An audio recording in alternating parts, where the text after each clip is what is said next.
Hello everybody, this is JackB1024 and welcome to episode 49 of our Dynamic Factory Let's Play series. So in the last episode we got, let's just zoom in, here we go.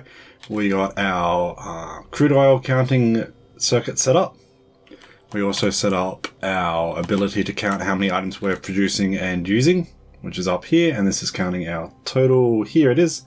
So yeah, so far 90,000 crude oil, 13,000 iron plates. We've lost 13,000 iron ore and about 500 coal. Now that's because we're only counting from, I believe, one of our furnace areas. Which one? Oh, it's one of them. We have too many. Given 6. Okay, here it is. So it's this one. So here's our green line counting our iron ore and our coal usage. And down here is our red line counting our iron plate production. So, one thing we did notice in the last episode, and I am moving backwards in my car. Let's actually go over here so I can show you over here. So one thing we did notice is with our setup that we have here that's meant to count how much oil we're getting into our system, we also have these two pumps which actually hold an amount of oil. And that amount's not going to get counted. Okay, that's still slightly going up. As you can see, this is at 200.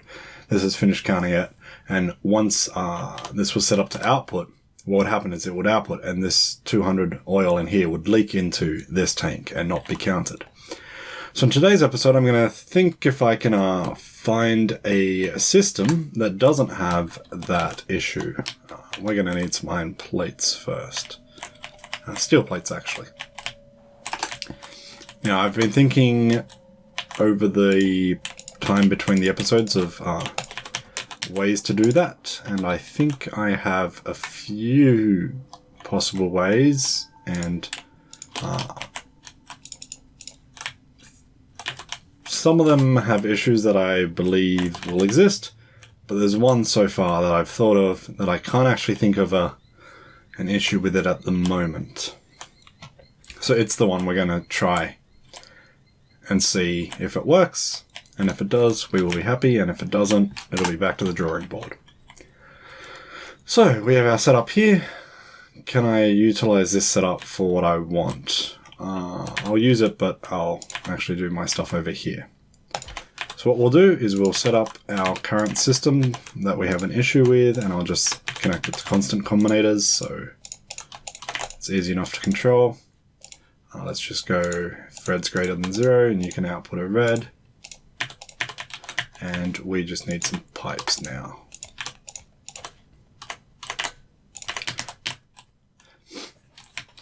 So our issue is, let's actually have a pipe on the other end. Do I have any more of these?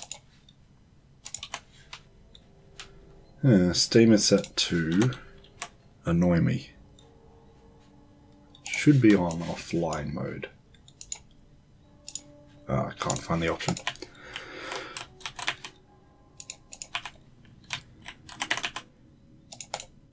Get some more underground pipes. Now we want this to go back into, say,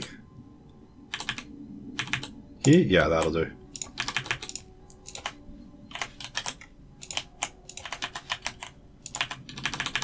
Just have that on all the time. Cool. And we want this red connected to there. Let's actually just make a second constant combinator. We'll make this one green, and we'll make this one green. Cool, so I can turn this one on to turn on the bottom pump, which you can't really see the light, but it's there. And we can turn on this one to turn on the top pump. So we can turn them both on, have water flowing through it. So our issue is, let's just turn the output off, and we will turn the input off. So we have 2,900 water in here, but we also have another 8.8 water in here. And that doesn't seem like a lot, that's just because this actually doesn't, this isn't nearly full. That's why that's so little. But when we turn our output pump on, that'll drain out, and it will also drain out the 8.8 water from this pump. Now the issue with that is that we cannot actually read how much water, there we go, is in the pump. So you see we have about 1001. Oh, we have no water in that pump. That's not a good example. let's just wait till we get some actual... Oh, actually, it's probably... This needs to have enough that it can start backing up.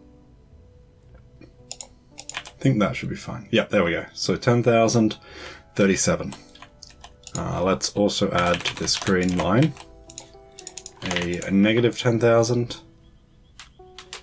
on water. Now if we disconnect it from the pipe, see it's at 972, so we know that this is 10,972. And when we connect it to the pump, we know the pump has 37, but that doesn't go up by 37, which would set it to like 1009. So that's our issue. We can't actually count how much water is in this, and that means that'll get added to our system without being counted. And the same on the consuming end, it would be added, it would be consumed and not counted as having been consumed, which would potentially lead to issues where we don't actually know how much stuff we have. So the first thought I had was, instead of setting a system up like this, let us set a system up like, pick that one up, yep. System up like this. And I'll connect this one in, and I'll get another constant combinator for it, and we will make this one blue. So what I thought we could do is we could count both of these tanks, and what we do is, once this tank's filled up, we can actually drain it into the second tank, which would drain it out of this pump. And that actually does drain it out of this pump. That is interesting. That might actually be a valid system. And then we can just count how much is in this pump before actually outputting it. Now I'm going to want to actually get a bit more water into the network, so connect this pump up for a bit, just so we can get a little bit more water. Actually, let's actually give this another tank too.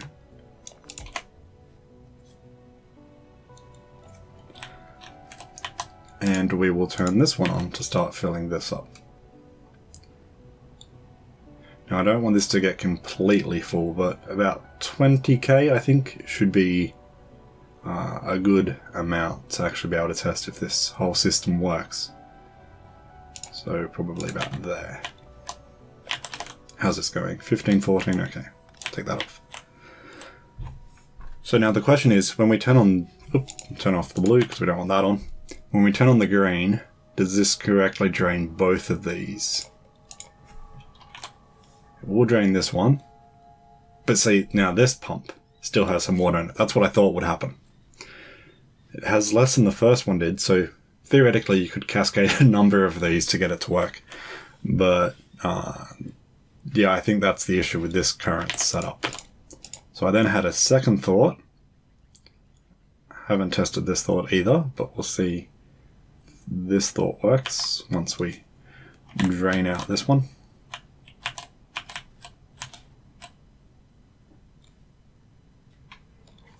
It's actually taking some time to drain. This is quite full. Let's just give it another one. There we go. Okay, so my next thought was, what we will do is we will use 2 pumps in a row. Now the reason for this is, and actually I'll connect this to that one. Yep. The reason behind this is, the issue is we don't know how much water's in a pump, but we know how much a pump can hold. A pump can hold 200 units. So what happens if instead what we do is we fill up, why are you on? You should be off. Okay, let's just restart that because I accidentally had green on. We need to have green on here so it can actually drain out. Cool, turn green off, turn blue off. Okay, so here's my thought. We'll fill up this to 10k, which will mean that this pump will have some. And then what happens is that we know that this whole system has 10,000 plus whatever's in this pump, but we don't know how much is in this pump. So what we do instead is we turn only on the green pump, which should fill it up to 200. And that did not empty this out. Oh, I was hoping that would empty this out.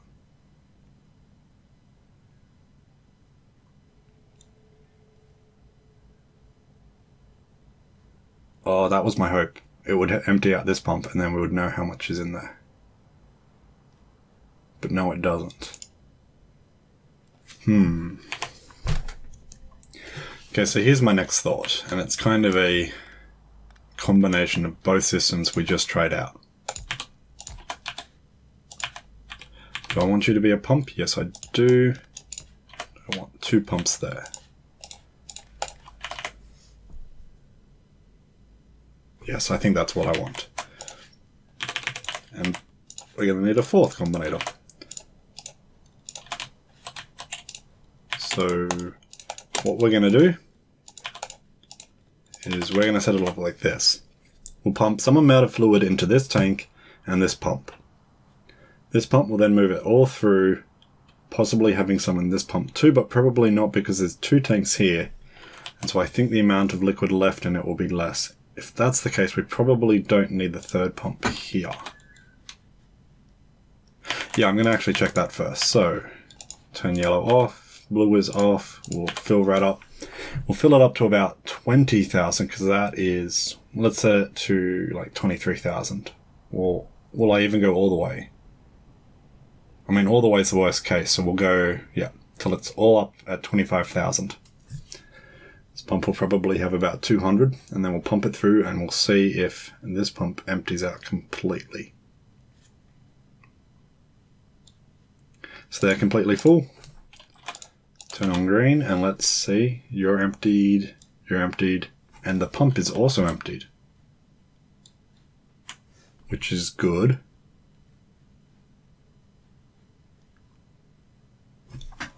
What I can do now is I can actually connect these 2. If I connect them to a combinator, I know that I expect it to have 25,200.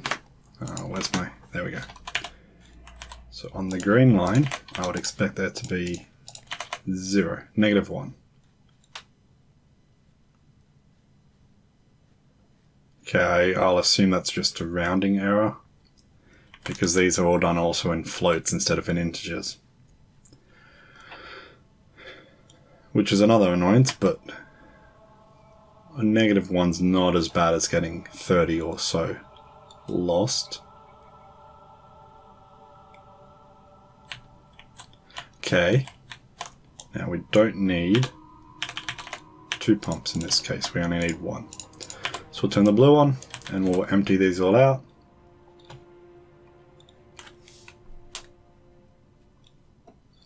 And then I'll probably want to set up a circuit that will automate doing this and testing if the number on this line is close to 0.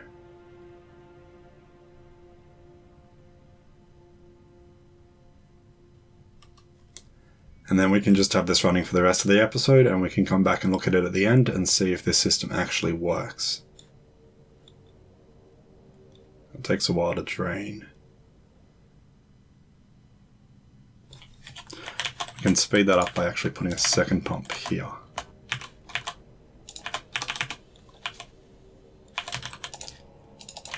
It's got the same circuit conditions. There we go. Okay, let's see. How do we set this up correctly? So let's set up our testing system over here. So we know we want... how are we going to do this? Let's actually do it the other direction. So we'll have that there, that there. So this will be our counter that will count how long to add liquid into our system. And we'll probably want to do that for 20 seconds. Thinking would be a good amount.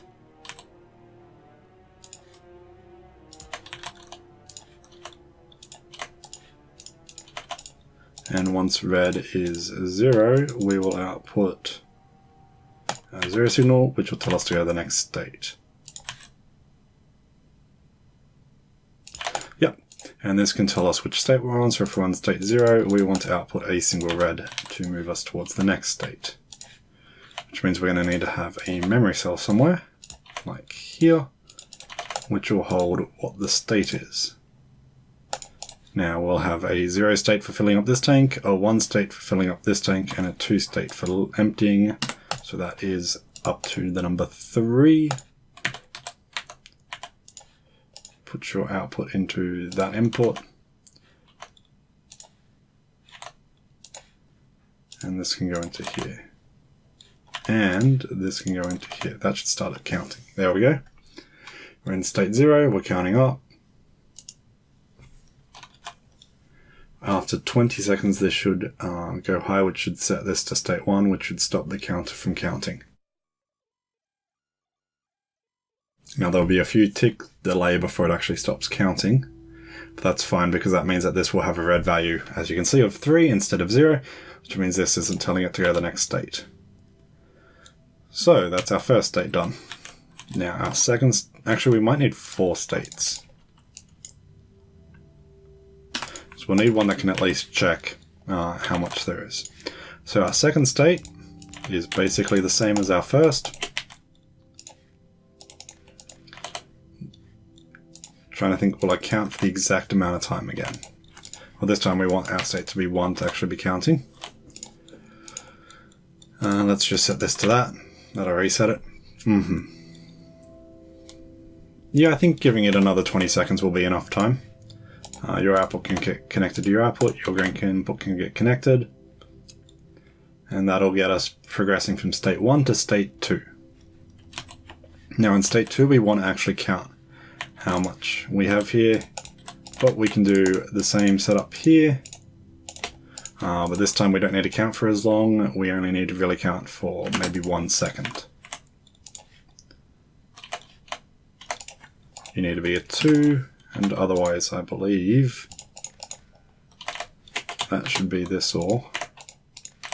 Fine, so this should take about 1 second and take us to the next state. I did not copy that across, there we go. So we're now in the last state, which is our emptying state, which again is the same circuit here. Set you to 3. Connect you in, connect you in. That. Oh yeah, that's right, because that hasn't started counting yet. There we go. So there we go, we can see we're in state 0, then we'll go to state 1 after 20 seconds, state 2 after 20 seconds, state 3 after 10 seconds, and state 4 after another 20 seconds. Now the next thing we're going to need to do is we're going to need to create our signals here. So let's just put these here.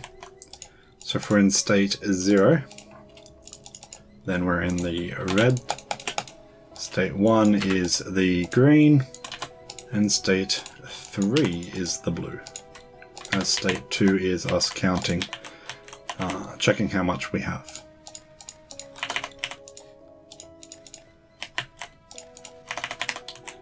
So that should mean, yep, they're on. So we should just be about to have our... So let's also add a light here. Let's add it there because that's got power. And we'll go use colors enabled if anything's greater than 0. There we go, we can see we're in the red state, which is this one here. And let's see how long 20 seconds gets us. Doesn't seem to be long enough, because we want about 25,000 in here. But we do know that this one is definitely long enough. Okay, so let's change this. This will be 30 seconds. This will be probably 15 seconds. This is us draining it.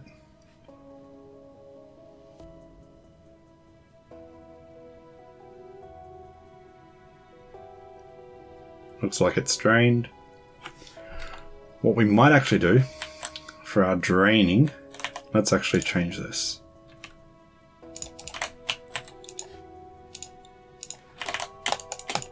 You get red is 1.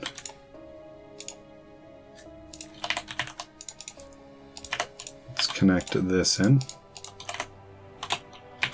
This would be a better circuit. Red of -1.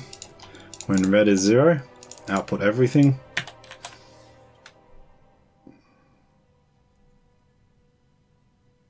No, because we want to know when this has nothing left. Oh yeah. Would that work? We'd need to not have that on the line. That way you know how much water there is in there. But we want there to be no water, so we actually need to have maybe a -1 water signal on that. And then we can have this set up so that when water equals, or actually when water is less than 0, you can output going to the next tick, or next stage. Yep, connect you, connect you. So now instead of having a timer, because we know we want to go to the next stage when this one is empty, and that might take a different amount of time depending on how full these 3 tanks up here are, we instead will set it to go to the next stage when we know it's empty because it's got a value of -1 for its water. Good, they are both full, and this isn't yet done. Okay, this is filling it up. That's good. Does that within time.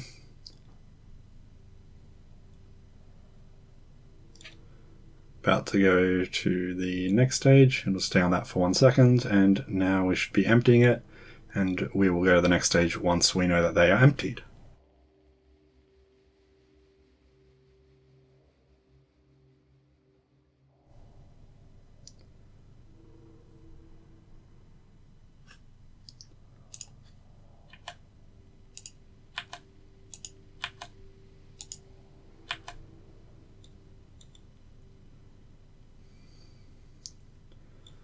Oh, so I haven't connected this output to this input. There we go.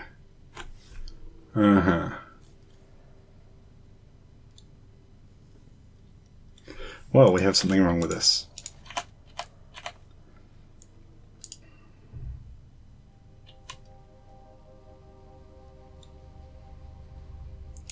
Yeah, because these are normally on pulses. So what we'll actually do is we will attach this to a pulse generator.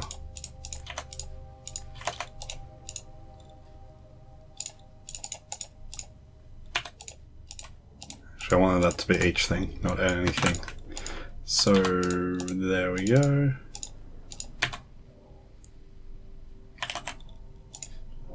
Disconnect that and connect it. There we go. Okay, there we have our final stage switching correctly. Now let's just set up the stage that'll count how much liquid there is in here and will let us know if it's incorrect. So that's a simple enough stage. It is... we are running low on something. What is it? Probably... okay, copper. So we want a similar sort of setup to this, except we want to be on stage 2.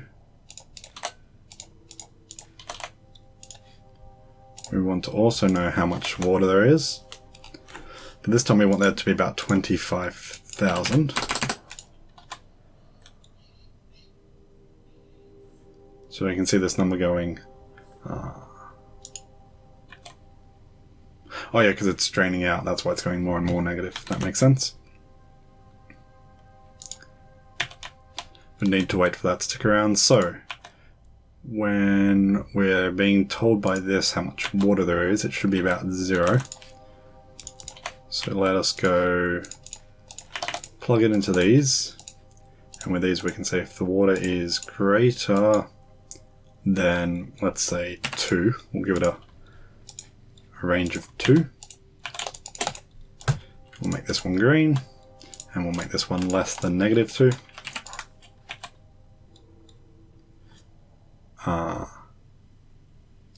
Oh wait, this is 25,200. So you can see it's basically at 0 now, which is what we wanted.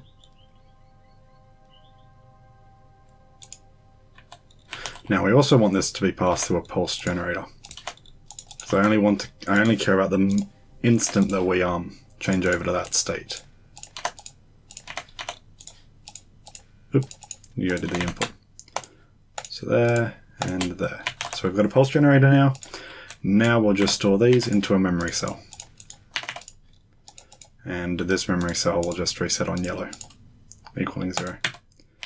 That way we can store how many times it was either too much or too little.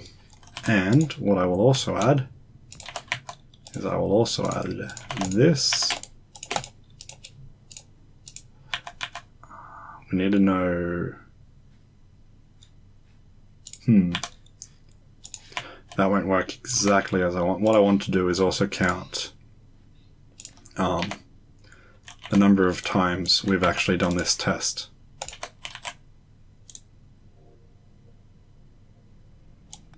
Yeah, so we pass that into a pulse generator and that'll work. Okay. So for red is 0, instead we will output a blue signal. We'll pass this blue signal into this pulse generator over here. We'll connect the pulse generator up correctly. There and there. Cool. So, whenever we get to stage 2, that means this will send out 1 blue, this will pulse it, and that will get stored into this memory cell. We'll also check if we have more than 2 water. If so, we'll send out a red. If we have less than 2 water, we'll send out a green, and they also get stored in this memory cell. Which is just about to do its thing. Or, no, this goes up to 900. There we go, and we can see we've done 1 loop so far, and it has not had more or less than 2 water in it. Now I could make this more restrictive and make it only 1. In fact, what we could do... Yeah, we'll just squeeze these in here.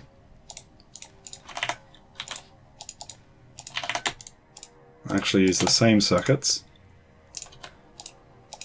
But this time we'll set these ones to have a limit of 1. That way we can see how often it's got more than 2 and how often it's got more than 1 off. I expect it to basically always be just 1 off. Maybe positive or negative. We could also actually count how many times it is just 1 off, positive or negative.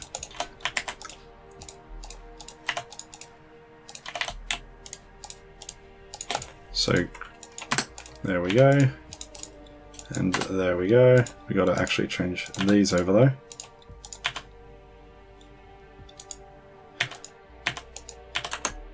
Yep. So there we go. So we know red's more than 2, green is less than -2, pink is less than -1, cyan is greater than 1, grey is less than 0, and black is greater than 0. We'll actually reset this. There we go, and that can continue running for the rest of this episode, which... This might actually be the end of this episode. Yeah, actually. Well, so we didn't actually get much progress in our actual factory itself done, but we have got this testing system up, which we can actually check if this new system works, and if it does, this is what will change from having a system like this. Which is a bit annoying because it needs, you know, 3 times as many tanks and a bunch more pumps, but it does actually work, which is the main benefit. So there we go, 1 test so far, and neither of these were actually triggered just then.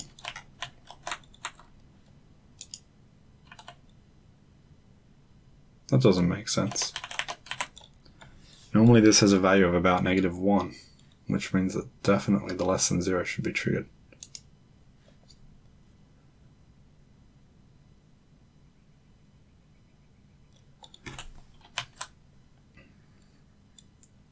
Oh, wait, there's a pulse generator here, which won't let negative numbers go through.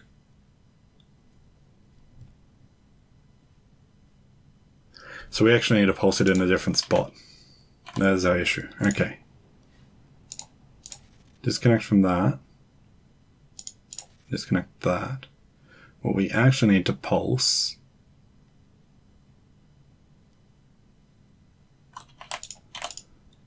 Okay, yeah, you send out a red signal, don't you? Yes. We need to pulse that red signal through. So it only goes on for that one tick that this first tick that this sends out its red signal, instead of pulsing the output of this, because that can actually go negative, and we need to know when that goes negative. So let's actually check that this works, and once this does, it's shown to actually work.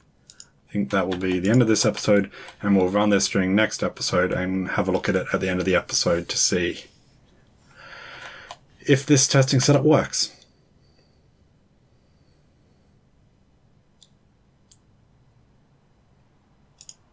I don't think we actually need 900 seconds for that. Well, 900 ticks. I think 600 is more than enough for that. So there we go. That still didn't tell us that we had anything negative, which is what I expect to see.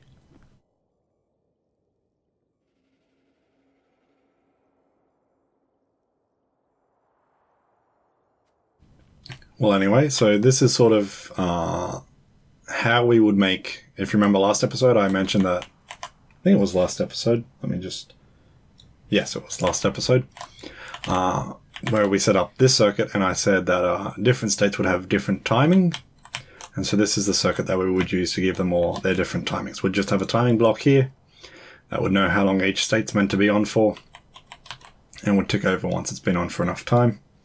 And, you know, we can make use of things like this one that only ticks over once these are empty. So here we go, let's see what this goes down to. -8, 7, 6, 5, 4, 3. That's sort of like a -2 or something.